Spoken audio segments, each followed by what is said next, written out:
ইনশাআল্লাহ। আমরা কোনো প্রতিশোধ, প্রতিহিংসা, হিংসা এইসব নীতিতে আমরা বিশ্বাস করি না।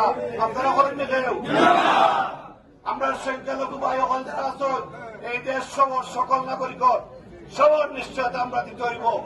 আমরা এই সংখ্যালঘু ভাইরা যাতে কোন ধরনের ক্ষতিগ্রস্ত নয় সব কর্মীরা খেয়াল রাখতে হইব। কোন অন্য দলের কোন নেতা কর্মীর প্রতি কোন ধরনের কটাক্ষ, বৈষম্য, কোন ধরনের বাজে ব্যবহার আমরা কিন্তু সহ্য করতাম না, বরদাস্ত করতাম না।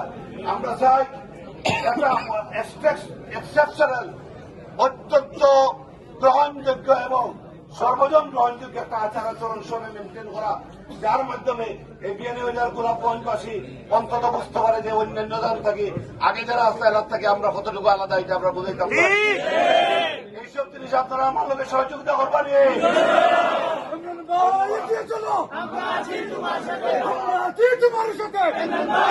ধন্যবাদ। আজকে এখানে স্বল্প নোটিশে আইসই, আমি কালকে পারছি না, আমরা পুরো দিন রাত্রে লেট হয়ে গেছে। 3টা বাচ্চা আমরা ডিসির অফিস থেকে আইতে লাগে আমি অফিসে আইতে পারছি না। কালকে আমি জরুরি ডাকাত গেছি গিয়ে আপনার নেতার লোকে দেওয়া করা পাইছি না। আজকে চিন্তা করলাম আজকে আমরা সকল লোকে একটু বিট করে যাই অনানুষ্ঠানিক ভাবে। তাও আপনারা খবর নিয়ে মুখে মুখে আইছেন অত মানুষ, সবাই ধন্যবাদ এবং কৃতজ্ঞতা জানিরা। সকল পরিবার পরিজনকে আমরা সালাম দিবা। আপনারা এলাকার গিয়া মা বোন যারা আছেন সবরে আমরা পক্ষ থেকে সালাম দিবা, ধন্যবাদ দিবা, কৃতজ্ঞতা জানাইবা। সবরে সমানভাবে আপনারা দেখবা এবং ইনশাআল্লাহ আগামী দিনে একটা সুন্দর ভবিষ্যৎ নির্মাণে আমরা যেসব প্রতিশ্রুতি দিচ্ছি এইসব প্রতিশ্রুতি বাস্তবায়নের লাগে আমরা কাজ করার লাগে সুযোগ দিবা। ইনশাআল্লাহ কাজ করলে এলাকার চিত্র আমরা পাল্টে দেবো।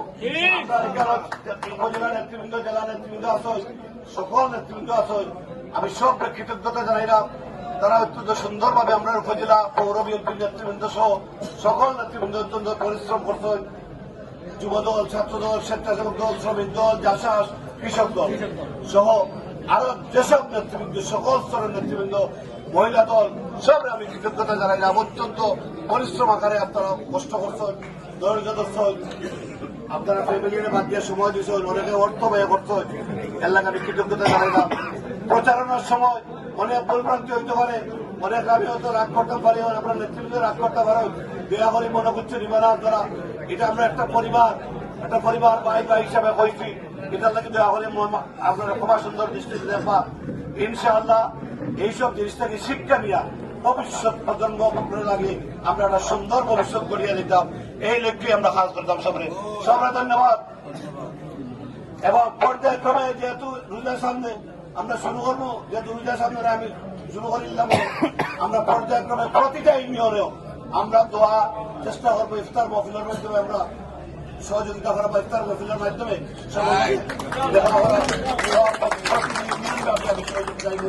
ইউনিয়নের ফোন করবো, আমরা বিভিন্ন ওয়ার্ড ওখানে যাওয়া শুরু করে দেবো ইনশাআল্লাহ। আমি প্রতিটা জায়গায় যাইব, যেসব এলাকাতে আমি যাইতাম পারছি না, আমি কইছি আমার প্রতিশ্রুতি আছে এইসব এলাকাতে আমি আগে যাইব, ইনশাআল্লাহ আমার প্রতিশ্রুতি রক্ষা করবো।